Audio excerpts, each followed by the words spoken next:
esquema. Digamos, no fue escrito, pero fue un esquema grande, un esquema que cabía en toda una pared. ¿Y por qué lo hicimos? No tanto por razones estéticas y de orden, sino por una cuestión escolar. El material de la batalla de Chile me lo proporcionó Chris Marker, que es un gran director francés, como tú debes saber. Chris Marker pasó por Chile, nos hicimos amigos, y él me dio 18.000 pies de película, 42.000 pies de película, que son 18 horas. Y hicimos un convenio de coproducción, pero yo no le podía fallar a él.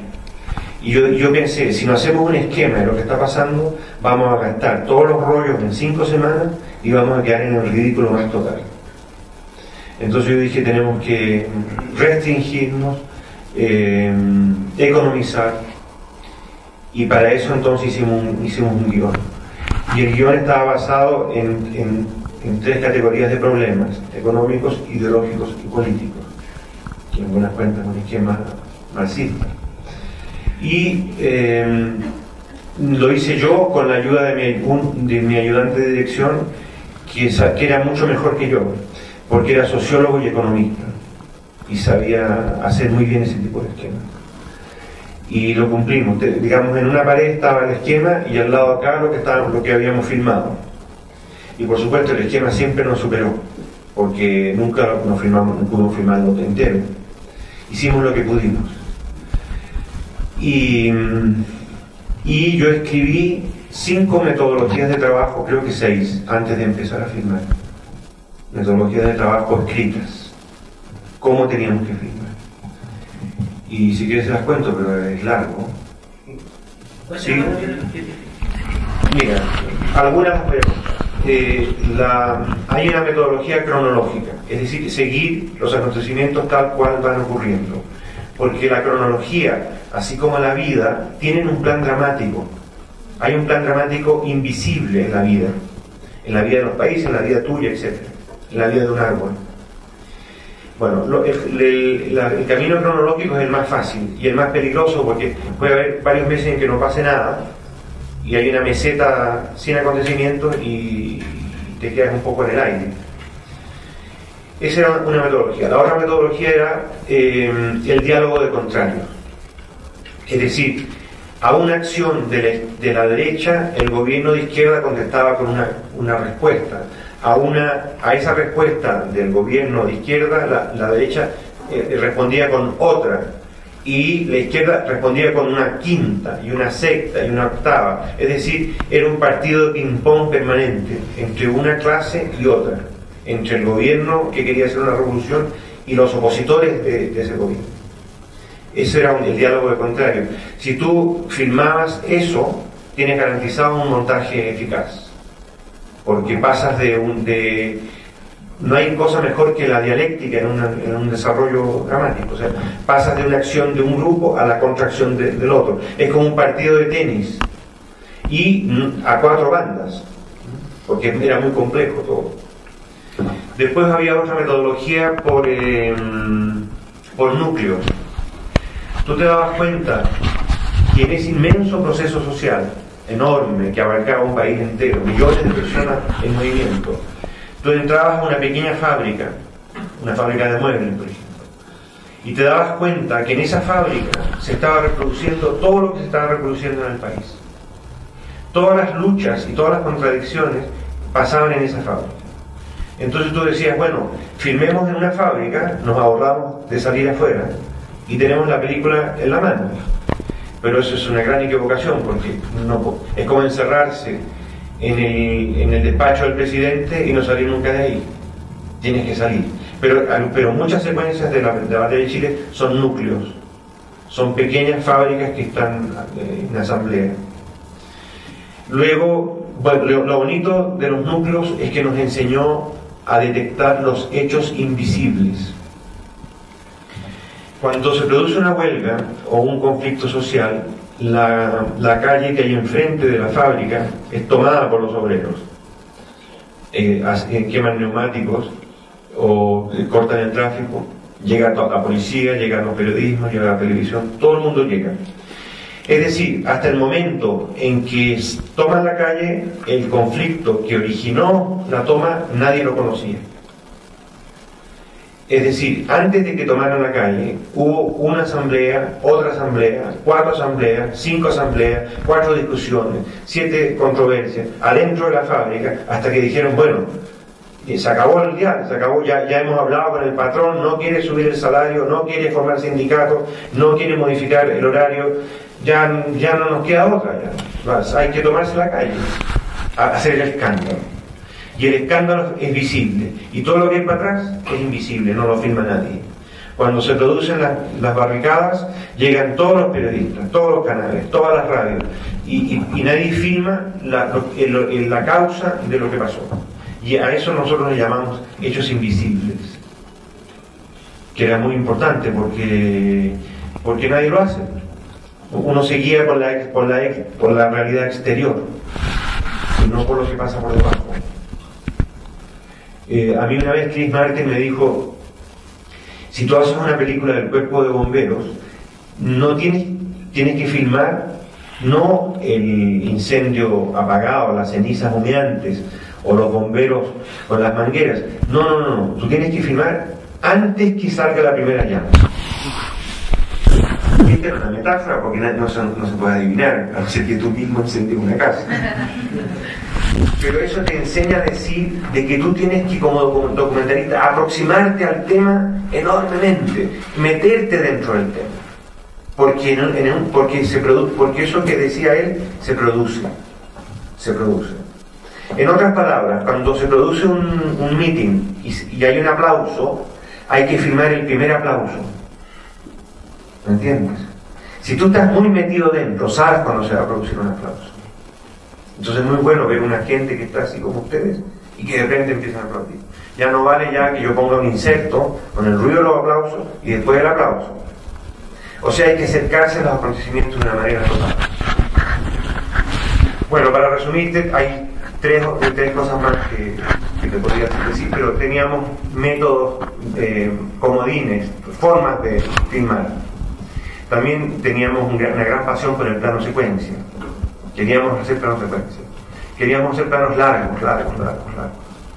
Y logramos hacer como unos 7 planos secuencia en 4 horas y media de película. Porque el camarógrafo era estupendo, era magnífico. Es uno de los mejores camarógrafos con los que yo he trabajado y un gran amigo. Es un desaparecido de la dictadura, murió en la tortura. Se llama Jorge Miller y desapareció en noviembre de 1974. ¿En el documento sale? No, en el documento aparece la muerte de otro camarógrafo que se llama Leonardo Hendrickson y es argentino. Ese es un material de archivo, yo compré ese material. Bueno, Jorge era increíble, porque era con cámara en mano era capaz de hacer cualquier cosa. Y una cámara estable, muy bueno. Y reflejo de cineasta, intuición. Yo al principio estaba detrás. La Eclair es una cámara que se coloca en el hombro derecho, ¿no? Se pone aquí. Yo me ponía por este lado y le decía a Jorge lo que estaba, porque él estaba centrado, tenía el zoom cerrado e iba siguiendo un camión lleno de obreros. Entonces yo le decía por acá, ojo, que cuando llegas a ese árbol grande, ábrete, porque justamente ahí venía una marcha frontal. Yo le iba soplando el plano secuencia, porque es muy bueno ayudarlo. Y él iba interpretándome al pie de la letra y mejor que lo que yo le decía. Y ya al cabo de 2-3 meses de trabajo, el rodaje duró 1 año, ya él sabía lo que tenía que hacer. Ya estábamos afiatados. Entonces yo no tenía que decirle nada, prácticamente, ni él a mí. Nos mirábamos y listo. Eso es bien bonito cuando un equipo se complementa. Bueno, el material se salvó porque yo escondí el material en una casa que nadie conocía, que era la casa de un tío mío. Porque en estas circunstancias lo que hay que hacer es guardar muy bien el material, porque en un país que está al borde de una guerra civil puede pasar cualquier cosa. Entonces nadie sabía dónde estaba el material, ni siquiera mi equipo sabía dónde estaba el material. Entonces cuando vino el golpe yo dejé instrucciones en el caso que yo estuviese detenido o me pasara algo peor, que había que llamar a la embajada sueca, y a una persona le dije dónde estaba el material, a solo una persona. Y yo estuve 2 semanas en el Estadio Nacional detenido, no en el mismo momento del golpe, sino que 2 semanas después. Y en ese momento yo dije, salven el material. Y el material entró en la embajada sueca, donde había un embajador extraordinariamente humano, un hombre de 80 años extraordinario, se llama Edelstad. Y él metió la enorme caja de película en la embajada, y de ahí partió en barco a Estocolmo, y yo fui a buscar, bueno, yo después fui liberado y llegué a Estocolmo a buscar la película. Y en el Instituto de Cine Sueco no la entregaron, y no se perdió ni un rollo, ni uno. Sí, fue una suerte, porque yo no dormí entre el momento en que yo salí del Estadio Nacional hasta el momento en que toqué las latas, no dormí nunca. Porque pensé, si esto se pierde, ¿cómo cómo puedo explicar que filmé todo pero que no está? Era una angustia terrible. Y se recuperó todo. No, y no faltaba nada. Lo divertido fue que cuando nos dieron el material, fue muy curioso, en una pieza blanca grande. Las latas estaban en el medio formando una pirámide, igual como cuando tú arrojas azúcar encima de una mesa y se forma una especie de montañita. Así estaban las latas. Y nosotros, mi ayudante y yo, teníamos en un cuaderno anotado todas las latas. En lugar de agradecerle al director que estaba ahí al lado de nosotros, nos sentamos en el suelo y empezamos a ver si estaba todo. Empezamos a contar. Y el señor se dio cuenta que estábamos completamente locos y se fue. Nos dejó solos. Y así recuperamos material. Y después yo me fui a Cuba a montarlo, y fui por 6 meses y me quedé 6 años. Porque el montaje duró 4 años. Con Pedro Chasque, otro maravilloso amigo. Pero llegamos a Cuba porque nadie nos dio dinero antes que los cubanos. Porque Chris Marquette llamó a todos sus amigos italianos, suecos, a los franceses, y unos ofrecieron montaje, otros ofrecían laboratorio, otros ofrecían mezcla. Y era un caos, porque tú no puedes hacer una película saltando de un lado a otro, tienes que tener un lugar fijo. Y en eso, los cubanos algunos sabían lo que yo estaba haciendo, nos ofrecieron mesa de montaje y comida, o sea, estar ahí hasta que la película se fuera terminando. Y nosotros nunca tuvimos ninguna presión por parte de ellos, ni se metieron en la película, nos dejaron hacer la película que queríamos hacer. Fue un trabajo muy interesante. Yo tuve la suerte de estar en el mejor momento que Cuba vivió, que es la década de 70. Había de todo un poco.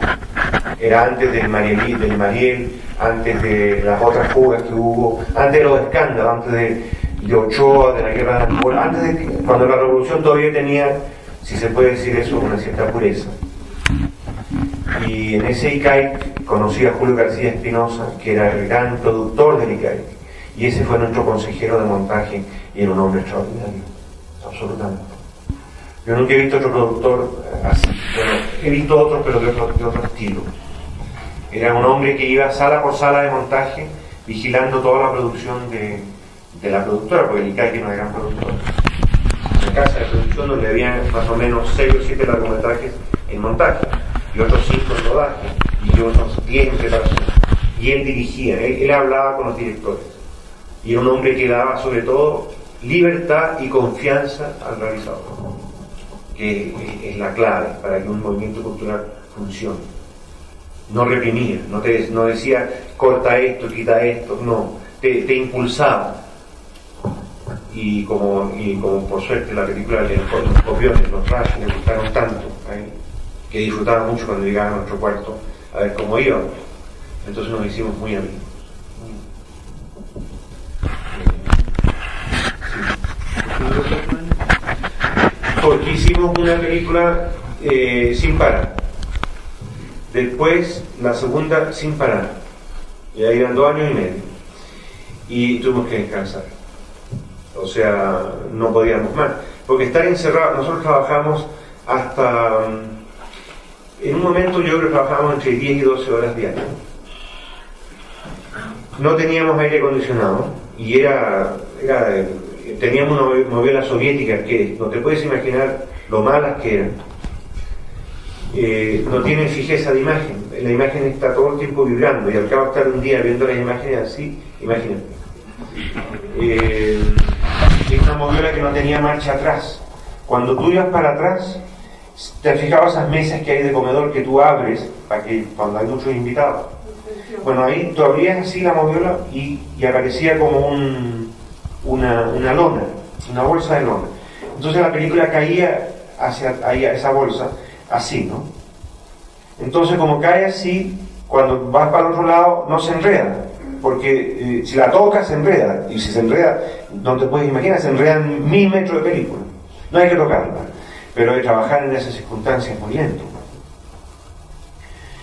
Y además que nosotros teníamos mucho miedo, porque era como montar la historia. Entonces, como todo era histórico, no se podía cortar. Era absurdo. Pasamos unos 3 meses sin cortar. Lo único que hacían era mirar. Fue muy lento. Y después descansamos y la tercera parte fue muy laboriosa de hacer. Y por eso duró tanto tiempo. Aparte que el 16 milímetros, tú sabes que el laboratorio es muy lento, es muy delicado de montar el negativo, es terrible. Trabajar en 16 es una tortura para el documental, sobre todo si eras latinoamericano. Si eras holandés, no, porque en Holanda hay laboratorios maravillosos, en Suecia también, en Alemania también. Pero no hay ningún documental latinoamericano con el negativo limpio. Es muy difícil, están todos con rayas, con arañazos, porque nuestros técnicos no sabían tratar el 16 milímetros. La industria latinoamericana fue siempre en 35, incluso la cubana. En Cuba solo se trabajó en 35, incluso el documental se hacía en 35. Les parecía más práctico y tenían razón, y como todo el material llegaba de Rusia y en grandes cantidades, no había problema.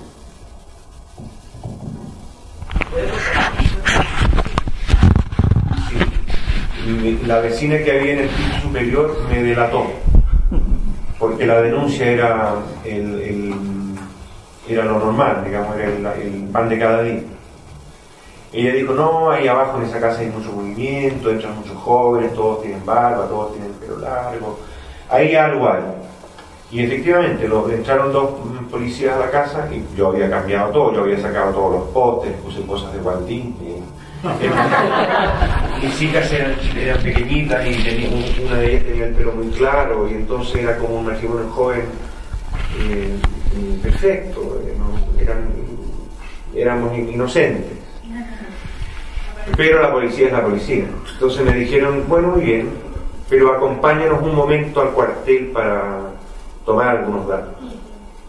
Y tú sabes ya que ahí está, condenado.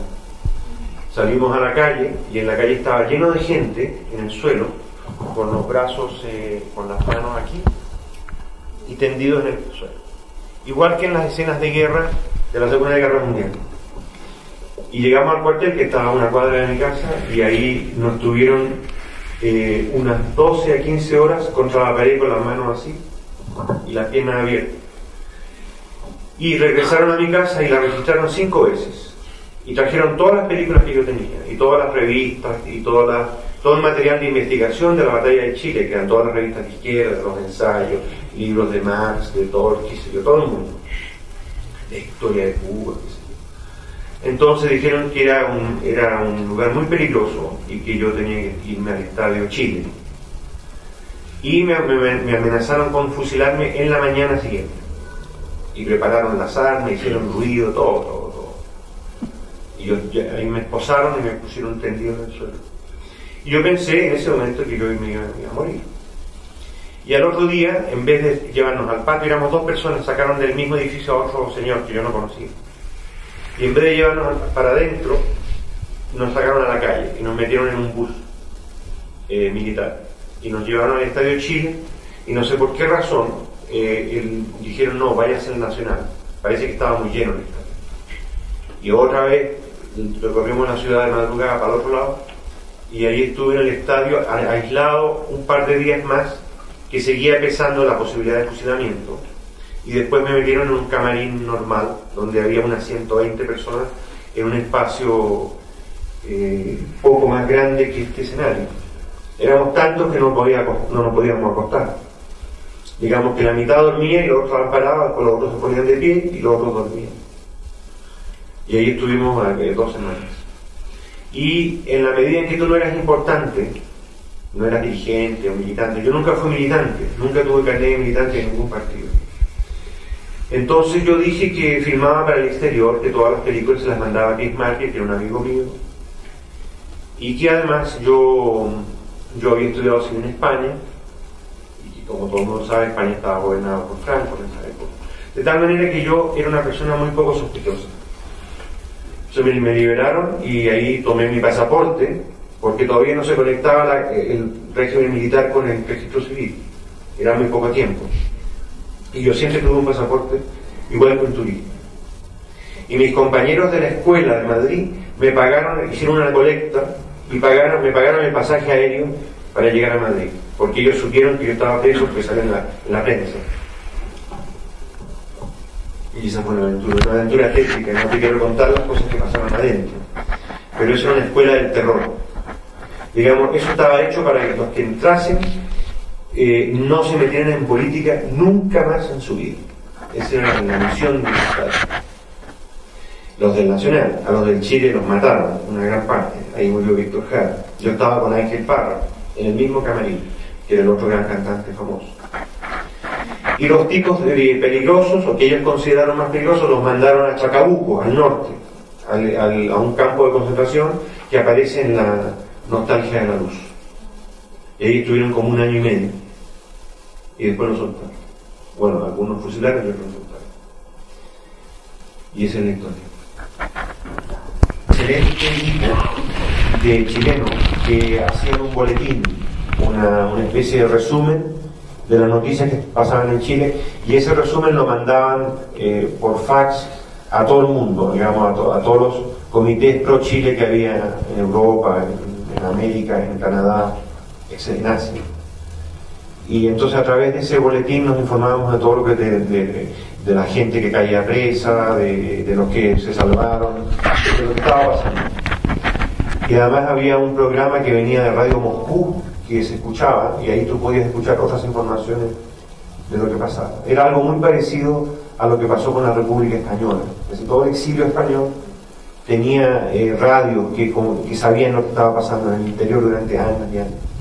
Eso duró como unos 12 años, ¿no? Ese boletín, ese diario impreso a mimeógrafo y que se mandaba al extranjero.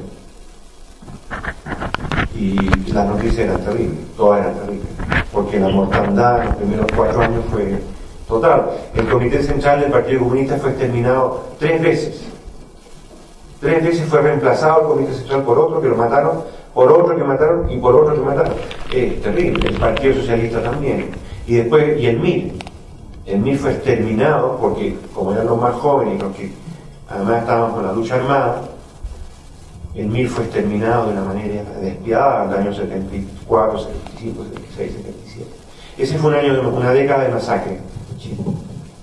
Y de persecución, de toque de queda, etcétera, etcétera. La gente empezó a reaccionar en los 80. O sea que entre los 70 y los 80 fue un desierto, un país aterrorizado. En el 84-85 comenzaron las protestas y el régimen comenzó a tambalearse.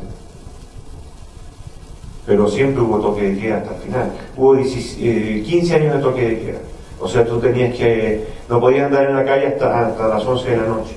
Si andabas suelto por ahí, te tomaban preso. Imagínate. Y durante 17 años Chile fue en las Naciones Unidas condenado como un país donde se batió el récord de atropello a los derechos humanos. Pero Pinochet se mantuvo. Pinochet cayó cuando cayó preso en Londres. Ahí Pinochet se acabó. Ahí se mostró el cobarde que era, porque se murió de susto. Y esa es otra historia maravillosa, legendaria. Hay muchas novelas de esas que todavía no se han escrito. ¿Cuál es el documental que le hubiera gustado hacer y hasta ahora no ha podido hacer? Que ha tenido en su cabeza y que lo ronda. Me dice que qué película no he hecho que me habría gustado hacer. Tengo un montón. Porque hay muchas veces que no te consigues el dinero. Y haces el guión y te enamoras de la idea, qué sé yo, y no aparece la plata y tienes que decir, bueno, venga. Y dar vuelta a la hoja. Porque es así esta profesión, es muy incierta. Y en el futuro tengo planeado publicar todas las películas que no hice. Porque hay unas que son bien interesantes, yo no sé cómo habían quedado, pero los guiones tenían algo de interesante. La mejor opinión que te puedas imaginar. Porque es un movimiento extraordinariamente vital, sólido, bien organizado. Yo creo que el gobierno va a tener muchas dificultades para quitárselo encima. Fíjate que incluso los principales líderes, que son 3, una mujer y 2 hombres, viajaron este otoño por toda Europa contando lo que estaba pasando. O sea, es un movimiento estudiantil que hace relaciones públicas internacionales. Como el gobierno decía, no, si vamos a negociar, y eso es mentira, ellos salieron en gira por Alemania, Suiza, Bélgica, Estados Unidos, etcétera, Canadá, diciendo no pasa eso. Imagina, un movimiento estudiantil con relaciones públicas internacionales es espectacular. O sea, tiene la mejor cobertura de prensa internacional. Y por otro lado, lo que está ocurriendo, lo que ellos quieren mejorar la enseñanza, que es la más cara del mundo en Chile, ¿no? Quieren que mejore y que baje de precio, que sea más igualitario. Muy bien. Pero detrás de eso hay mucho más. Detrás de eso hay 30 años en que a la juventud no se le contó lo que pasó, donde los padres callaron y no le contaron a los hijos lo que pasó, donde los profesores callaron y no contaron a los alumnos lo que pasó. Entonces hay un acumulado de indignación potente que no va a terminar con que la juventud sea igual, o sea, la enseñanza sea un poco más igualitaria. Yo creo que la fuerza que hay detrás es muy grande, y como estuvimos gobernados durante 20 años por la centro-izquierda, o centro-derecha, perdón, entonces la gente decía, bueno, Michelle Bachelet hace lo que puede, si no va más lejos porque no puede, no hagamos ruido, ella está haciendo lo posible. Pero eso era falso. Ni ella ni nadie en la concertación llegó lejos. Todos administraron el neoliberalismo, nadie cambió. No se cambió la Constitución de Pinochet. Entonces hay una indignación, un acumulado, un retraso que se va a manifestar como un volcán. A lo mejor se aplacan, pero dentro de 3 años más otra vez va a surgir. Tengo la mejor opinión de esa generación, porque son gente fundamentada, que no están protestando porque sí. Quieren que se aclare, que se hable, que se diga, que se ventile, que entre aire, abrir las ventanas. ¿Hasta cuándo sigue ese país? Porque, mira, hay un 40% de casos de violaciones a los derechos humanos juzgados. Un 40%. Y tú te preguntas, ¿y qué pasa con el 60% que falta? ¿Por qué los jueces no pueden en 30 años juzgar al menos llegar al 80%, no te digo al 100%, pero el 80%, pero falta el 60%, es mucho. Entonces hay mucho dolor repartido por aquí y por allá. Y un país la memoria no es un concepto abstracto, no es universitario, no es intelectual. La memoria es tan concreto como la ecología, como el efecto que produce calor en la Tierra. No es una moda, ya entró al mundo contemporáneo, nunca más se va a ir. Hay gente que dice, no, la memoria histórica esto es una moda, esto va a pasar, ya estamos aburridos, está bueno, ya hemos hablado mucho del pasado. Mentira, no hemos hablado del pasado lo suficiente. Y hay negacionismo, no pasó eso, no pasó lo otro. En Alemania te llevan presos y tú negas el holocausto. Entonces no va a pasar, así como no van a pasar los derechos de la mujer, los derechos de los indígenas, los derechos de los homosexuales, la ecología y la memoria histórica. Son adquisiciones de la humanidad que están aquí y nunca más se van a mover. Ese es el avance que hemos logrado en 50 años después de la Segunda Guerra Mundial. Eso no lo han entendido todavía. Y por eso tenemos tenemos muchas cosas favorables, a pesar del mundo terrible en el cual estamos viviendo. Son nuevas adquisiciones de la ciudadanía, que no tienen color ideológico, quieren mejorar la vida. Porque hoy día la ideología ha hecho agua por todos lados, no tenemos dónde apoyarnos. Los partidos, la política se ha transformado en sinónimo de corrupción en muchos lugares. Entonces ahora hay nuevos elementos que nos unen y que son mejorar la vida, empujar la humanidad hacia adelante, hacia una sociedad más igualitaria, mejor. La ciencia ha avanzado más que la ideología y la ciencia nos ayuda.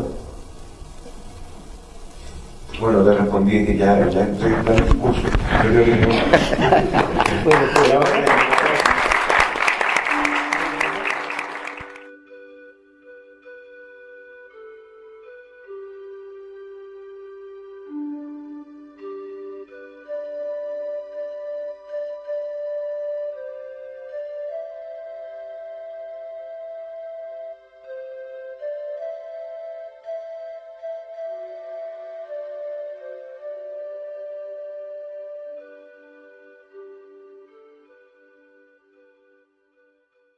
Decías, bueno, filmemos en una fábrica, nos ahorramos de salir afuera y tenemos la película en la mano. Pero eso es una gran equivocación, porque es como encerrarse en el despacho del presidente y no salir nunca de ahí. Tienes que salir. Pero muchas secuencias de la batalla de Chile son núcleos, son pequeñas fábricas que están en asamblea. Luego, bueno, lo bonito de los núcleos es que nos enseñó a detectar los hechos invisibles.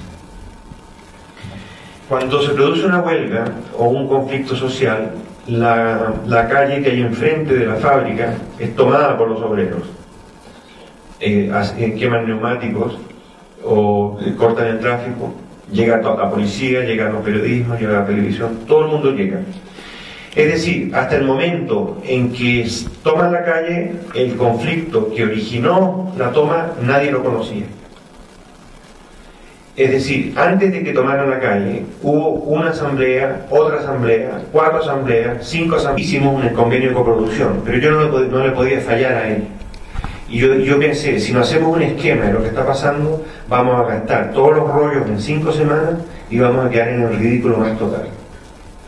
Entonces yo dije, tenemos que restringirnos, economizar, y para eso entonces hicimos un guión. Y el guión estaba basado en 3 categorías de problemas: económicos, ideológicos y políticos, que en buenas cuentas un esquema marxista.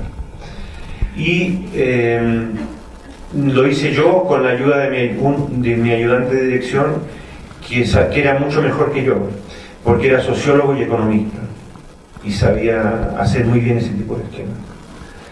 Y lo cumplimos. Digamos, en una pared estaba el esquema y al lado acá lo que habíamos filmado. Y por supuesto el esquema siempre nos superó, porque nunca no pudimos filmarlo entero. Hicimos lo que pudimos.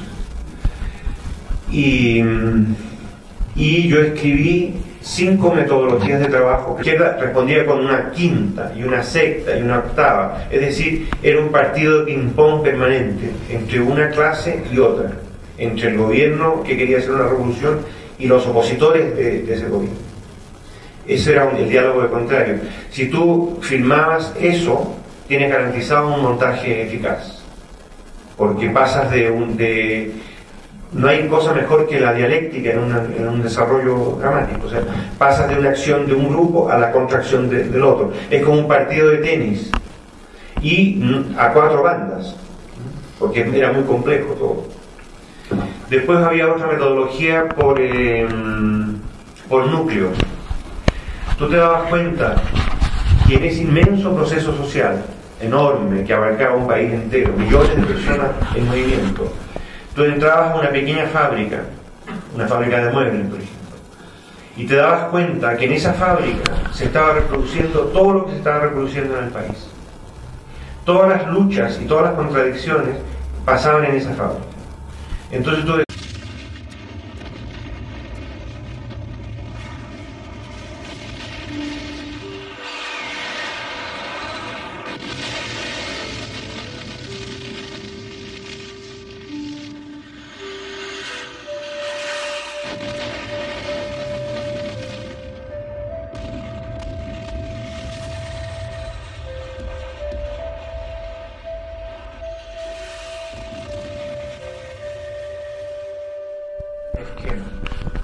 digamos, no fue escrito, pero fue un esquema grande, un esquema que cabía en toda una pared. ¿Y por qué lo hicimos? No tanto por razones estéticas y de orden, sino por una cuestión escolar. El material de la batalla de Chile me lo proporcionó Chris Marker, que es un gran director francés, como tú debes saber. Chris Marker pasó por Chile, nos hicimos amigos, y él me dio 18.000 pies de película, 42.000 pies de película, que son 18 horas. Y creo que 6 antes de empezar a filmar. Metodología de trabajo escritas. Cómo teníamos que filmar. Y si quieres se las cuento, pero es largo. ¿Sí? Mira, algunas las veremos. Hay una metodología cronológica, es decir, seguir los acontecimientos tal cual van ocurriendo. Porque la cronología, así como la vida, tienen un plan dramático. Hay un plan dramático invisible en la vida de los países, en la vida tuya, etc., en la vida de un árbol. Bueno, el camino cronológico es el más fácil y el más peligroso, porque puede haber varios meses en que no pase nada y hay una meseta sin acontecimientos y te quedas un poco en el aire. Esa era una metodología. La otra metodología era el diálogo de contrarios. Es decir, a una acción de la derecha, el gobierno de izquierda contestaba con una respuesta. A esa respuesta del gobierno de izquierda, la derecha respondía con otra. Y